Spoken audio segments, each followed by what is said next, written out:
Hey, what's up, Liron here, and in this video I want to share with you my progress so far in the Washtober challenge. I'm going to show you some of my results. Some you've seen, some you have not, and I hope you're going to enjoy this video. Let's get to it. So again, let's get started. I'm going to show you my works from the Washtober challenge so far, and a big thing I always experience with these challenges is usually I'm off to a weak start and then it gradually improves, and I think you'll really notice it in this video. So first off, leaf. That was day one prompt for day one, and instead of just painting a leaf, which I initially thought I'd do, I decided to go with something a little more interesting in my opinion, and that is a Pokemon doing a razor leaf attack. This is Ivysaur, if you're familiar with Pokemon. Now, one thing this challenged me with was the technique of inking.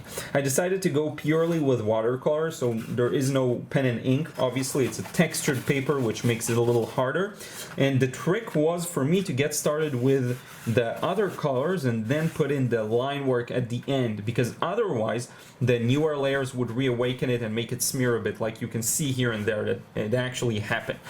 So this was a challenge on a technical level. It's not a style I usually work in, so that's interesting. Day two was ridge, still keeping it fairly loose and impressionistic, not really going into something that's a little more detailed or maybe with a more polished look.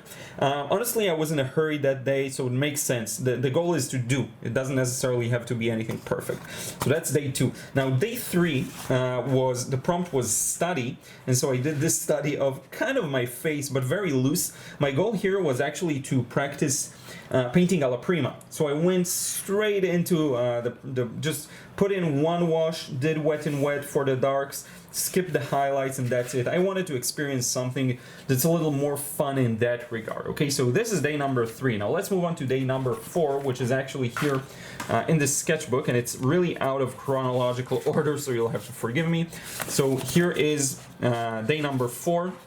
The word was tube. I considered doing something with YouTube, but then I decided to maybe look for some tube-related shapes. So in this example, it's pipes. I'm very happy with how this turned out, especially this section right over here. This is really, really nice in my opinion.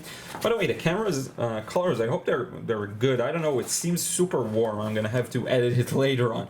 But you can see, I feel like I really got the impression here. Let's get these from behind away, just so you can focus on this one.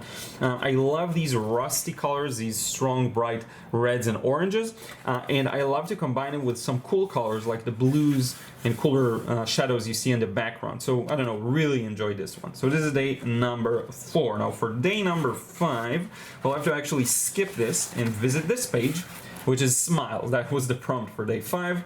Had a good time making this one, but was very challenged by it. I feel like I got the impression not exactly as I wanted to, but remember, the goal here is to paint. The result is secondary, and it really is important to reiterate and restate that, okay?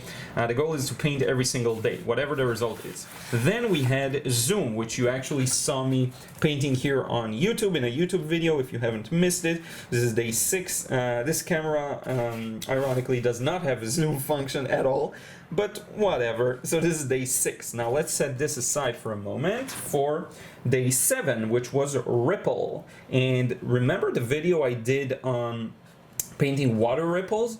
Practicing the technique, this really helped me with this process because I actually applied all the things that I learned, and I think the end result is really nice. There's a good sense of light and shadow, temperature, variety on the water surface. I think this one worked out really, really nicely. So that's day number seven. Now day number eight, if you tuned into the last live I did, I painted this one live. Now you couldn't see it in this high of a quality because unfortunately the webcam just isn't as good, the one I used, the Logitech, for the live stream, but now you can hopefully see it in better quality in its full glory. And here too I allowed myself to let go a bit and actually leave some things for the imagination, like the border between this wing and the background, some of the details within the wings, this here, the tail and how it merges into the background.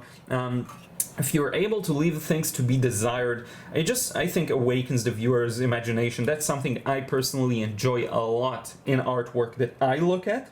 And so I really do try and incorporate it into my work. When everything is spelled out for you with pure hyperphotorealism, whether it's impressionism that's more realistic, like you'd see with the old oil masters, I'd much rather to have at least some details left to the imagination. And if you look at his head, there isn't much details stated here. It's very loose, and that's the way I like it. And honestly, I'm proud of myself and quite shocked I was able to paint this live while talking, while answering questions. So it's kind of a fluke the way I look at it. Anyway, this is day 8, so let's move on to day 9. Another favorite of mine, which is this one. Just chose this pic I found online, pretty random. By the way, you can see where my clips were. People ask me if I clipped these. I actually do, so you can see one clip went here and another one went there. The larger one went here. So sometimes I remove them and paint over that area and then put them back on, but it doesn't matter. It's a sketchbook, it's a challenge, it's a fun one. So with this one, I was also kind of lucky. The process was full of drama. At first, I thought it was perfect, and then I thought I'm completely messing it up, and finally the impression did work. Very monochromatic painting in a way, a lot of orange and then black. This feeling of sun rays shining through this city that's quite depressing, actually, if I'm honest. It looked quite depressing in the reference photo as well.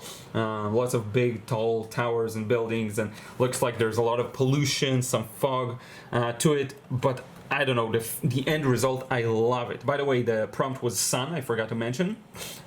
So yeah, then day number 9. The previous one was instinct. I believe I said it, but it's instinct. This one was sun, and I just thought I'd convey the sunlight, see how it works out. So that's day number 9. Now for day number 10, we actually have to go back to palm. The reason they're out of order is because I pre-painted some of these for the YouTube videos, and as you've seen, this one was also in a YouTube video. Quite proud of how I was able to convey that gradual transition, and how most of the edges are a little bit softer transition, then that really puts into focus the middle finger, basically. And I don't know, I just love the way this turned out, and it's funny how when you glaze yellows and blues and reds, you get something that's actually quite similar to a skin tone, natural skin tone. The original picture was black and white. I had no colors to rely on, and I haven't even tried to, I didn't want any colors to rely on, just went with what I felt. And that brings us to the last day so far, day 11. Yes, I believe that was 10, yeah. So 11, and that is communication. I actually did this one last night after I did the huge painting that you may have seen. Very happy with how this one turned out, honestly. I think I really outdid myself considering the time it took. Took me maybe, I don't know, 30 minutes to make. But because of all of these beautiful abstract patterns of this communication tower, I could get away with quite a lot, so I didn't have to state all of the details really. It was just like getting these lines, then the diagonal lines on all 4 sides of the tower. It's actually a 4 sides tower, and then adding some highlights to the areas where the sunlight reflects through its metal. It's very shiny in some spots. And this is it. This was really just one layer, let it dry, and then the tower, and then some dry brush.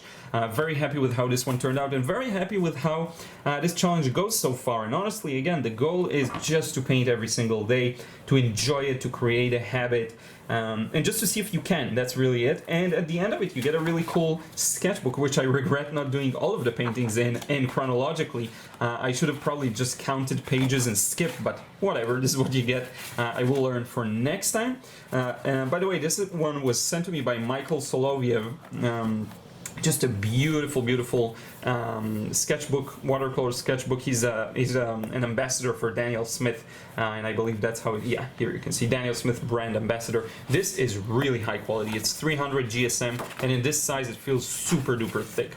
But in any case, I had really a lot of fun so far. Now let's wrap it up. So thank you so much for watching. I really do appreciate it. I want to thank anyone who took part and is taking part in this challenge. It's really fun, and I do get a lot of messages from people who say that it really helps them create on a regular basis, on a daily basis, which is amazing. For me too, I definitely feel the difference. Even if it's just 20 minutes or a 30 minutes quick painting, it really does make a difference. Here is definitely one of my favorites right here. And it's just fun to have a product, quote unquote, at the end of the month, that you have like a sketchbook or a place where all of the paintings are consolidated. It's just great fun. I do encourage you to jump in. Even if you missed a few days, It's totally okay. And I will make a mental note of this challenge because it does seem to be useful. So I do think it will be clever to do more of these challenges in the near future, even not in October, okay, in any random month we choose. So thank you so much for tuning in. I really do appreciate it. And if you can, drop a like, drop a comment, let me know your thoughts. It really helps the video get to more people. And also subscribe if you still aren't. I have tons of other videos like this one. Be sure to check out the painting and drawing courses in the description boxes below, in the description box. Well, there's only one below, and I will talk to you again real soon.